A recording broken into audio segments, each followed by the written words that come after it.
सूत जी महाराज कहते हैं सोनक जी नाना प्रकार से नारद जी आते हैं। नारद जी ने वेद व्यास जी महाराज को प्रणाम किया। वेद व्यास महाराज ने नारद जी को प्रणाम किया। इधर में नारद जी ने पूछा कि महाराज, वेद व्यास जी महाराज कहने लगे नारद जी क्या बताऊं क्या नहीं बताऊं कि मैंने नाना प्रकार के 4 वेद 6 शास्त्र इतिहासों की रचना की, लेकिन मेरे मन को अभी शांति नहीं मिली है। क्या करूं क्या नहीं करूं। इधर में तब नारद जी ने कहा कि महाराज, मन को शांत प्रदान करने वाली एक श्रीमद् भागवत महापुराण की रचना करो। इधर में वेद व्यास जी बोले श्रीमद् भागवत महापुराण ये क्या है। तब इधर में नारद जी ने कहा मुझे ब्रह्मा जी ने अपना पुत्र समझ करके और मुझे चतुश्लोकी भागवत का दान किया है। इधर में नारद जी ने नाना प्रकार से वेद व्यास जी महाराज को चतुश्लोकी भागवत का दान किया है। 4 श्लोक सुनाए हैं। इधर में जैसे ही वेद व्यास जी ने 4 श्लोकों को सुनकर के 4 श्लोकों से 18,000 श्लोक बना करके तैयार कर दिया। 12 स्कंद 335 अध्याय गागर में सागर को बना दिया। इसलिए उन्होंने व्यास महाराज की उपाधि दे दी। व्यास कहते हैं छोटी सी बात को बड़ा कर देना, विस्तार कर देना, बड़ा चढ़ा के कह देना, उसको व्यास कहते हैं। व्यास कहते हैं जो जिस कहानी का विस्तार करे, और समास कहते हैं यानी सागर से गागर बनाए, सागर से गागर बनाए। सागर बहुत विशाल होता है, उस सागर में से जल लेकर के थोड़ा गागर में डाल देते हैं, उसको समास कहते हैं। यानी बड़ी सी बात को छोटा बना देना, उसे समास कहते हैं। सूत जी महाराज कहते हैं कि हे सोनक जी, मुझे अपना अनन्य शिष्य जान करके सुखदेव जी महाराज ने मुझे कथा को श्रवण कराया। उसी कथा को मैं आप लोगों को श्रवण करा रहा हूं। वेद व्यास जी महाराज ने नाना प्रकार से रचना की है। श्रीमद् भागवत महापुराण की रचना करके जैसे ही बैठ जाते हैं, गणेश जी का आह्वान किया। स्वयं वेद व्यास जी महाराज बताते गए, स्वयं गणेश भगवान उसको लिखते गए। इस तरह से ये शास्त्र की रचना की गई। रचना करके जैसे ये वेद शास्त्र पूर्ण हो जाता है, तब वेद व्यास जी ने सोचा कि अब तो मैं व्रत हो गया, लेकिन इसे पढ़ेगा कौन, इसका वाचन कौन करेगा। लेकिन वाचन करने वाला भी तो होना चाहिए, तभी तो मानव का कल्याण हो सकता है। अगर इसका वाचन करने वाला, पढ़ने वाला न हुआ तो मानव का कल्याण कैसे होता है। इधर में श्री सूत जी महाराज कहते हैं सोनक जी, नारद जी ने मैं भी इसका वाचन करने वाला, पढ़ने वाला खोज करके तुम्हें बता दूंगा। इधर में नारद जी नाना प्रकार से विष्णु भगवान के पास पहुंचे। विष्णु भगवान से कहा कि हे प्रभु, हे पिताश्री, ये श्रीमद् भागवत महापुराण का वाचन करने वाला कौन है, हमें बताइए। तब कहा ये श्रीमद् भागवत महापुराण का वाचन वही कर सकता है जिसने सृष्टि की प्रलय देखी हो और सृष्टि की रचना देखी हो, वही वाचन कर सकता है। इधर में नारद जी वहां से या करके चट से कैलाश पर्वत की तरफ चलते हैं। इधर में कैलाश पर्वत पहुंचे हैं। कैलाश पर्वत पर भोले बाबा नहीं थे, मैया पार्वती थी। भोले बाबा ब्रह्म सभा में गए थे। इधर में जैसे ही कैलाश पर्वत पर पहुंचे हैं, पग रखा है नारायण नारायण नारायण। इस तरह से मैया पार्वती ने नारद को देखा है। कहने लगी बेटा, आपका आगमन कैसे हुआ? शायद हमें तो ऐसा लगता है कहीं भूले भटके यहाँ पर आ गए हो। कहा मैया नहीं, मैं तो वैसे ही चला आया। तब कहा बेटा कुछ क्षण भर ठहर जाइए, बैठ जाइए और मृत्यु लोक की से लेकर के स्वर्ग लोक तक की हमें कुशल मंगल सुनाइए। तब नारद जी ने कहा मैया सब कुशल मंगल है। इधर मैया ने आसन डाल दिया, नारद जी बैठ जाते हैं। नारद जी से कुशल मंगल पूछती है मैया पार्वती और नारद जी मैया से पूछते हैं। नारद जी ने कहा मैया एक बात पूछूं, एक बात पूछूं। मैया पार्वती बोली बेटा क्या पूछना चाहता है पूछ। एकदम से नारद जी कहते हैं मैया कि बाबा कहाँ हैं। तब कहा कि बेटा तुझे तो पता है तेरे बाबा की फुर्सत कहाँ है, वो तो कहीं ब्रह्म सभा में जाया करते हैं, कहीं वैकुंठ में जाया करते हैं। उनका तो आवागमन होता रहता है, एक जगह नहीं बैठते हैं। अगर बैठ जाए तो वो समाधि में लीन हो जाते हैं। उन्हें भगवान की भक्ति से कोई फुर्सत नहीं है। तब नारद जी ने कहा मैया आप ऐसी हिमालय की पुत्री होकर के और इस कैलाश पर्वत पर अकेली रहती हो, क्या तुम्हें डर नहीं लगता। पार्वती बोली बेटा नारद जिस हिमालय की पुत्री हो और जिसका पति देवों का देव महादेव हो उसकी पत्नी को किसका डर। मुझे किसी का डर नहीं लगता। तब नारद जी ने कहा मैया इस वन में बहुत हिंसक जीव है, क्या तुम हिंसा नहीं पहुंचाते। तब कहा बेटा मुझे कोई हिंसा नहीं पहुंचाते, सब जीव अपने प्रेम में मगन रहते हैं, हमें कोई हिंसा नहीं पहुंचाते हैं। तब नारद जी ने कहा मैया तो एक बात मैं पूछना चाहता हूँ कि मैया कि बाबा आपसे कितना प्रेम करते हैं, बाबा आपसे कितना प्रेम करते हैं। इधर में नारद जी ने इतना कहा है तो मैया बोली बेटा ये कोई बात पूछने की है। मेरे पति है, मेरे से इतना प्रेम करते हैं तो क्या लेना देना। नहीं मैया मैं पूछना चाहता हूँ क्योंकि बाबा को फुर्सत नहीं है तो आपसे प्रेम नहीं करते होंगे। तब कहा बेटा ऐसी कोई बात नहीं है, मेरे पति मेरे से इतना प्रेम करते हैं, कोई संसार की नारी का पति अपनी नारी से प्रेम नहीं करता होगा, इतना मेरा पति मेरे से प्रेम करते हैं। जय हो। इधर में सूत जी महाराज कहते हैं सौनक जी नाना प्रकार से कहते हैं। नारद जी ने नाना प्रकार से कहा तो मैया तो आपको ये भी पता होगा कि आपसे बाबा इतना प्रेम करते हैं तो बाबा के गले में जो नरमुंडों की माला है वो किन युवतियों की किन देवियों की है। इतना सुना है मैया पार्वती ने, देखा है कि मेरे को आज तक तो बताया नहीं उनके गले में ये नरमुंडों की माला है किनकी है। इतना सुना है एकदम से नीचे को गर्दन कर लेती हैं, सोचने लगी कि मेरे को तो आज तक बताया नहीं इन्होंने। इधर में इतना कह करके नारद जी चले जाते हैं। कहते हैं ना अगर संत जब आग लगाता है तो कल्याण होता है, साधारण पुरुष आग लगाता है तो विनाश होता है।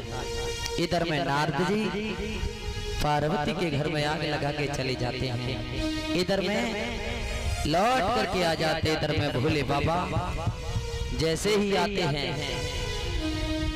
इधर में मैया पार्वती ने ये अपने वस्त्र आभूषण को बिखेर लिया और बिखेर करके कैलाश पर्वत के केशों को खोल लिया। एक बात बताओ मैया हो, जब जब नारियों के केस खुले हैं, जब जब नारियों के केस खुले उस घर में महाभारत हुआ। जब जब नारियों के केस खुले हैं उस घर में महाभारत हुआ है। मैया पार्वती ने केसों को खोला है। इधर में भोले बाबा ब्रह्म सभा से लौट करके आते हैं। मैया पार्वती को देखा है कैलाश पर्वत पर इधर में जहाँ रहती थी वहाँ नहीं दिखाई पड़ी है कुछ कैलाश पर्वत पर हो करके एक कोने में केसों को बिखर करके कंगनों को बिखर करके लेट जाती है। भोले बाबा ने देखा है देवी की तरफ, सोचने लगे कि आज तक मेरे परिवार में ऐसा कभी नहीं हुआ। आज मैं क्या देख रहा हूँ कि आज देवी ने ये क्या हाल बनाया रखा है। एकदम से भोले बाबा पास में आए, इधर में जैसे ही कहा देवी ये हालत आपने कैसे बना रखी है, मुझे कारण बताइए। पार्वती कुछ ना बोली है। नाना प्रकाश से महादेव शंकर भगवान पूछते हैं। तब कहा कि हे स्वामी आप मुझे पूछ रहे हो, आप मेरे से कपट करते हो और कहते हो मेरे का हाल क्या बना रखा है। तब भोले बाबा ने कहा देवी मैंने आपसे कभी कपट नहीं किया। तब कहा कि स्वामी आप मेरे से प्रेम नहीं करते हैं, कपट करते रहते हैं, सदा सदा के लिए कपट ही कपट करते हैं। भोले बाबा बोले देवी आप क्या कह रही हो, मैंने कभी जीवन में कपट नहीं किया आपसे। तब कहा स्वामी आपने मुझे ये बताया कि आपके जो गले में नरमुंडों की माला है किनकी है। तब भोले बाबा बोले देवी बस यही मत पूछो, ये नरमुंडों की माला किनकी है अगर आप पूछोगी तो आपको दुख होगा, और आपको दुख होगा तो वो होगा, लेकिन तुमसे ज्यादा दुख मेरे को होगा। जय हो। इधर में नाना प्रकाश से कहते हैं ना राजहट और बालहट और त्रिया हट, ये तीनों हट बहुत विलक्षण है। त्रिया अगर अपने हट पर अड़ जाए वो चीज चाहे वो लेकर के मानती है, अगर बालक हट पड़ जाए वो खिलौना चाहिए वो लेकर के मानेगा। और राजहट तो बहुत ही विलक्षण है, ये तीनों हट बहुत विलक्षण हैं। जिस जिद पर अड़ जाए वो चीज लेकर के मानते हैं, जिस वस्तु पर अड़ जाए वो वस्तु को लेकर के मानते हैं। इधर में भोले बाबा ने नाना प्रकार को समझाया, लेकिन मैया पार्वती हट पड़ जाती है। तब भोले बाबा ने कहा देवी ये कोई और देवियों की मुंडों की माला नहीं है, ये नरमुंडों की माला है, ये मात्र आपके मुंड हैं। जब जब आपने इस सृष्टि से अपने तन को विसारा है तो मैंने तुम्हारी याद में कर करके तुम्हारे मुंड को लेकर के और ये अपने प्रेम के धागे में इस मुंड को पिलो करके मैंने अपनी गर्दन में टांग लेता हूँ, ये अपने कंठ में डाल लिया हूँ, क्योंकि मुझे तुम्हारी याद बनी रहे और तुम्हारे दुख को देख करके मुझे रोना आता था, इसलिए ये अपनी यादस्त को बुलाने के लिए और मैंने इस नरमुंडों को ये अपने गले में धारण करा है। तब मैया पार्वती ने कहा स्वामी मैं मरती रही वो आप जीवित बने रहे, मैं शरीर त्यागती रही वो आपने कभी शरीर नहीं त्यागा। कहा हाँ देवी मैंने कभी शरीर नहीं त्यागा, तो आप तो अजर अमर हैं। कहा हाँ देवी।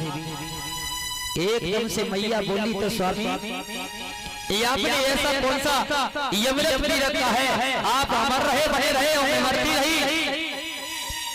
तब कहा कि देवी मैंने अमर कथा का पान किया है, अमर कथा का पान किया है। एकदम से मैया पार्वती बोली कि महाराज आप तो कपटी नहीं, आप तो महाकपटी हो, मेरे से कपट करते रहे, मैं शरीर त्यागती रही, आप जीवित बने रहे और अमर कथा का अकेले ने पान कर लिया। तब भोले बाबा ने कहा देवी मैंने अमर कथा का पान अकेले नहीं किया, एक बार की बात है, मैं तुमको लेकर के गया, लेकिन तुमने पान नहीं किया, इसलिए आपने इस शरीर को त्यागना पड़ा। ध्यान करो पूर्व जन्म का। इधर में भोले बाबा कहते हैं देवी एक बार त्रेता जुगवाई, एक बार त्रेता जुगवाई, सब गए कुंभज ऋष पाई। हे देवी एक बार त्रेता युग में मैं आपको लेकर के देवी मैं कुंभज ऋषि के यहाँ गया था, लेकिन मैंने कुंभज ऋषि का पूजन अर्चना वंदना की। लेकिन आपने क्या सोचा, आपने क्या सोचा कि मेरे पति देवों के देव महादेव हैं, देवों के देव हैं और इस ऋषि का पूजन कर रहे हैं। आपको उस समय अहंकार आ गया, इस ऋषि का पूजन मेरे पति का करना था, लेकिन मेरे पति उस ऋषि का पूजन कर रहे हैं। उस समय आपको अहंकार आ गया और आपने मन को देवी पहले आप सभी और आपको अहंकार आ गया कि आपने अहंकार के वशीभूत होकर के कथा का पान अच्छी प्रकार से नहीं किया, मन लगा के कथा को पान नहीं किया, इसलिए वहां भी आप धोखा खा और मैंने मन लगा के कथा को सुना था, इसलिए देवी मैंने अमर कथा का पान किया है, मैं अमर हूं। तब कहा स्वामी मुझे वो अमर कथा है, मुझे श्रवण कराइए, मैं द्वारा से श्रवण करूंगी। इधर मैं कहा कि देवी उस कथा का ऐसे पाठ नहीं किया जाता है, उस कथा को एकांतवास में और उसके लिए रमणी की जगह होनी चाहिए और एकांतवास में कथा को श्रवण किया जाता है। एकदम से इतना कहा है तो मैया पार्वती बोली स्वामी मुझे भी कथा को श्रवण कराइए। इधर में भोले बाबा को विवश कर दिया, इधर में भोले बाबा मैया पार्वती को लेकर के कैलाश पर्वत से कुछ नीचे उतर के आई। इधर में वट वृक्ष की एक कंदरा में सुंदर वृक्ष है, शीतल मंद सुगंध चल रही है। इधर में वट वृक्ष की कंदरा में भोले बाबा मैया पार्वती को लेकर के जाते हैं और इधर में भोले बाबा ने डमरू बजाया और डमरू की धुन से वह के पास के जीव जंतु जो विचरण करते पशु पंछी आदि उस डमरू की घोर आवाज सुनकर के भाग जाते हैं। उसी वृक्ष की कंदरा में एक तोती रहती है और वो तोती गर्भवती थी, डमरू की घोर के कारण उसका गर्भपात हो जाता है, गर्भपात होकर के वो अंडा उसमें रह जाता है। ये श्रीमद् भागवत महापुराण में तो ये वर्णन मिला है, वो अंडा सतयुग के जमाने का उसी कंदरा में रखा था।